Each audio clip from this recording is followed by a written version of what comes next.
जायाबा मास मोनसे ओंखाम जायाबा मास मोनसे ओंखाम जायाबा मास मोनसे लेखा फरायाबा दा नोंसिनि लोगोफोरा जे मास मोनसे लेखाखौ गरम बन्द समाव गारनाय बेखौनो दाङाखै दा बिसोरनि मेलेमा मा जागोन होनबा मेलेमा माथाम जागोन मेलेमाबो थैयो मिथिबाय दा मानसिफोरा मोदोम थैनायखौ मिथिगौ मेलेम थैनायखौ मिथिया आरो दिनै जुगाव थांना थानोब्ला मेलेमाबो राफोद जानांगौ मिथिबाय इंराजिनि नलेजखौ नांथारगोन इंराजिनि गियानखौ नांगोन गोरलै बिगियाननि सानखान्थि समाज बिगियान मरेल साइन्स गियानखौ नांथारगोन मिथिबाय दा ओंखायनो मास मोनसे ओंखाम जायाबा मानसिया मा जायो मास मोनसे लेखा फरायाबा मा जायो मास मोनसे लेखा फरायाबा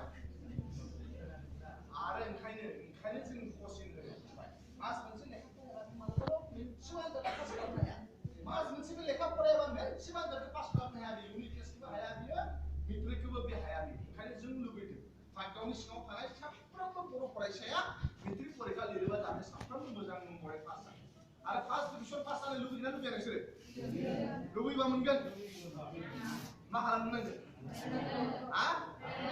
दा लुबैनाया साफ्रोमनावबो दङ मिथिबाय नाथाय लुबैबा मोना नाजानो नांगोन मिथिबाय मिथिबाय नोंनि लुबैनायजों नोंनि नाजानायजों गोरोबनांगोन बेखौ इंलिसाव होनो aspiration and preparation what is your aspiration and how your preparation नोंनि लुबैनाया मा नोंनि नाजानाया मा नों मा लुबैयो नों मा नाजायो मिथिबाय फार्स्ट डिभिजन नांगौ आंनो इंराजियाव लेटार नांगौ आंनो ओंखायनो मनज स्वर्गीया बुंदों मोनबाय मनज स्वर्गीया जेलानाखि 2007 मायथाइयाव मेट्रिक लिरदोंमोन अब्ला बियो सानखान्थियाव बे 100 मोनदों 2009 मायथाइयाव बियो हायार सेकेन्डारियाव दुलाराय आसामाव टपार फिजिक्सआव 100 आव 100 मोनदों मेथ्सआव 100 आव 100 मोनदों बेसे मोनदों मेथ्सआव बेसे मोनदों थांनाय बोसोर देग्लाय 2019 मायथाइयाव जाय बर' बिजोंनिफ्राय टपार मा बरगयारि मोनलाय होनबा रिजु बरगयारियाबो 100 मोनदों मेथ्स मोनना नोंथांमोन मेथ्सआव आरो साइन्सआव 100 आव 100 मोनदों आरो एक्सुअली जों बुंदों सोरबा क्लास 10 आ जुदि मेट्रिकआव बियो स्टेन्ड मोनोब्ला जों 5,000 रां हायो मिथिबायना रावबो पारफेक्ट नङा मिथिबायना practice make a man perfect नों जुदि मेथ्सआव जुदि 100 आव 100 नांगौब्ला मनज स्वर्गीयारिनि फर्मुला बाहाय मनज स्वर्गीयारिया बुंदों बोसोरसेयाव 365 सान थायो 365 सानाव बियो जेला क्लास 10 आव दंमोन बियो 426 डिस्टा बयबो लिरनानै फोजोबदों बेसे फुङाव बायोब्ला बेलासियाव जोबोनो बेलासियाव बायोब्ला फुङाव जोबोनो फुङाव बायोब्ला माला जोबो बेलासियाव बायोब्ला माला जोबो नोंसिना दिनै बायोब्ला माला जोबो मास मोनसे मुनुसना दिनै बायोब्ला माला जोबो बेलासियाव बायोब्ला माला जोबो नोंसिना दिनै बायोब्ला माला जोबो लुबैनाया आंबो मनज स्वर्गीयारि बायदि जादों नाथाय नाजाथाराखै मिथिबाय लुबैबाबो जाना नाजानोबो नांगोन नाजानोबो नांगोन ओंखायनो